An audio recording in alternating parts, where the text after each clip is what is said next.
کلا انہا تذکرہ، یہ لفظ بہت اہم ہے. تذکرہ، ذکرہ، تذکیر، فذکر بالقرآن، کیا معنی ہے اس کے؟ یاد دہانی صحیح ترین ترجمہ ہے، یاد دہانی. ایک ہے کسی کو کچھ سکھانا، نئی بات سکھانا، ایک ہے یاد دہانی. اسے ایک چیز معلوم تھی، کوئی بھول گیا، یاد کرانا. جیسے آپ کے کسی دوست نے آپ کو بہت قیمتی قلم دیا تھا، آپ نے اسے بہت سنبھال کر اپنے ٹرنک میں رکھ دیا.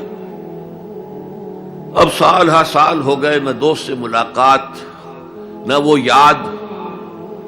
اچانک آپ نے کسی روز ٹرنک کھولا اور وہ قلم آ گیا، تو آپ کو دوست یاد آ جائے گا کہ نہیں؟ اسی لیے قرآن آفاق و انفس کے لیے آیات کہتا ہے. ہم اپنی آیات دکھائیں گے تمہیں، نشانی جس کو دیکھ کر تم ہمیں پہچانو گے.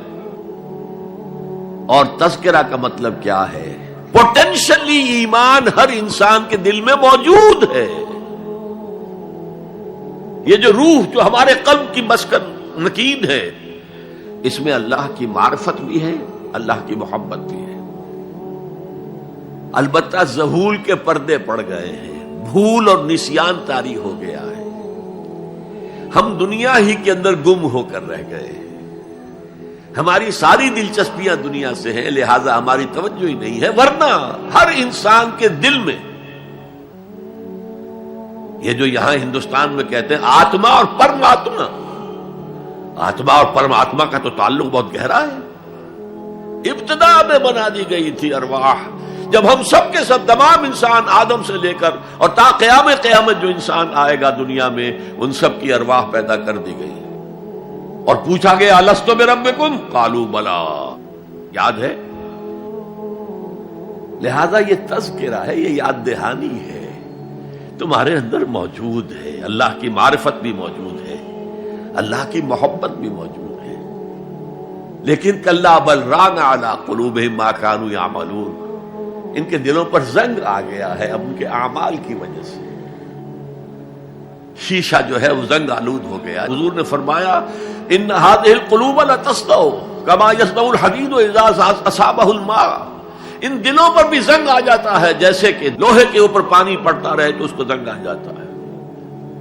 پوچھا گیا فما جلاؤها یا رسول اللہ، اے اللہ کے رسول ہماری تلواروں کو زنگ لگتا ہے، ہم پالش کرتے ہیں، سیکل کرتے ہیں، وہ پھر چمک اٹھتے ہیں. تو دل پر اگر زنگ آ جائے تو اس کا علاج کیا ہے؟ دو چیزیں فرمائی، کثرت و ذکر الموت و تلاوت القرآن. دو کام کرو کثرت سے، موت کو یاد رکھو، یہاں رہنا نہیں ہے، جانا ہے.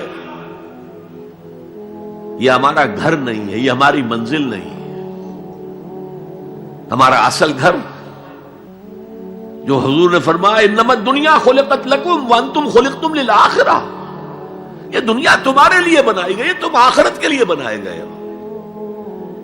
اسی لیے حضور نے فرمایا کن فی الدنیا کانک غریب وعابر السبیل، دنیا میں ایسے رہو جیسے راہ چلتے مسافر ہو یا اجنبی ہو.